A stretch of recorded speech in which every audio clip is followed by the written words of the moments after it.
प्रेम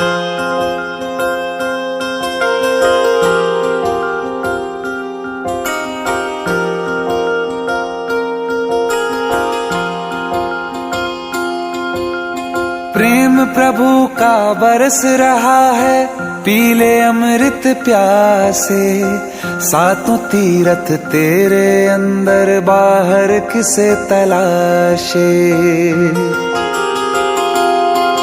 कण कण में हरी, क्षण क्षण में हरी, मुस्कानों में असुवन में हरी। मन की आंखें तूने खोली तो ही दर्शन पाएगा।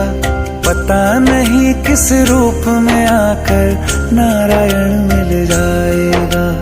पता नहीं किस रूप में आकर नारायण मिल जाएगा।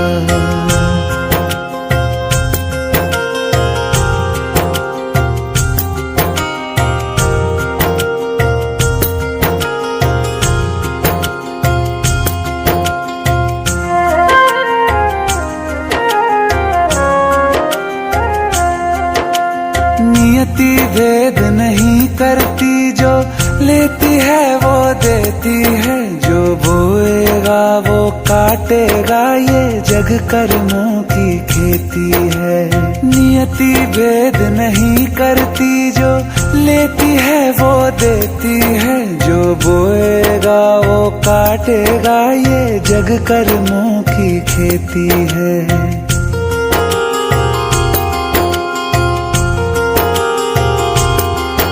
यदि कर्म तेरे पावन है, सभी डूबेगी नहीं तेरी नाव कभी। तेरी बाह पकड़ने को वो भेष बदल के आएगा। पता नहीं किस रूप में आकर नारायण मिल जाएगा। पता नहीं किस रूप। नमस्कार, मल्लिकार्जुन सेवाभावी संस्था आणि जनसेवा हीच ईश्वर सेवा फाउंडेशनतर्फे आजचे जे नाश्त्याचे नियोजन होते, पेशंट आणि नातेवाईक यांना नाश्त्याचे नियोजन होते, ते पुण्यावरून आले होते. त्यांनी सेवा देताना एक अट घातली होती की नाव कुठेही घ्यायचं नाही. ही सेवा अशीच आमच्याकडून जाऊ द्या, फक्त आमचं नाव कुठे येऊ देऊ नका. आणि काल त्यांनी परवा दिवशी फोन करून सांगितलं होतं सगळं हे मटेरियल घेऊन या. हे मटेरियल सगळं आम्ही पोच केलं. त्यांची सेवा तिथं पार पडलेली आहे. सोलापूर छत्रपती शिवाजी महाराज स्वरूपचार रुग्णालयामध्ये पेशंट आणि नातेवाईक यांना दैनंदिन सेवा आपली असते.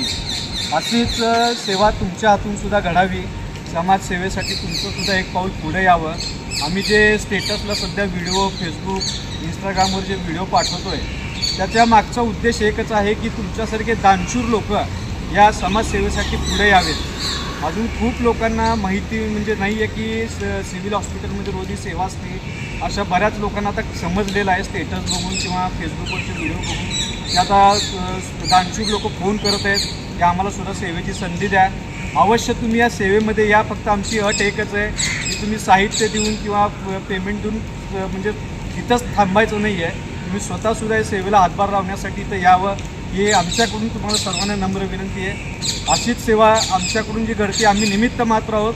तुम्हीसुद्धा या सेवेचा एक भाग व्हावा, हीच नम्र विनंती. परंडा तालुक्यातनं आले, डोंजा म्हणून गाव आहे. आणि माझा बादशा आहे ती भाऊ, त्याचा मुलगा दोघी डोळ्यांनी आंधळा आहे. त्याला प्रसाद खूप आवडला, रोज खात नव्हता. पण आज ते डबल मागतोय म्हणून आलो, पण भेटला थोडासा आम्हाला. आमची सेवा कशी वाटली मावशी तुम्हाला? छान आहे, डोळ्यात पाणी येते दादा.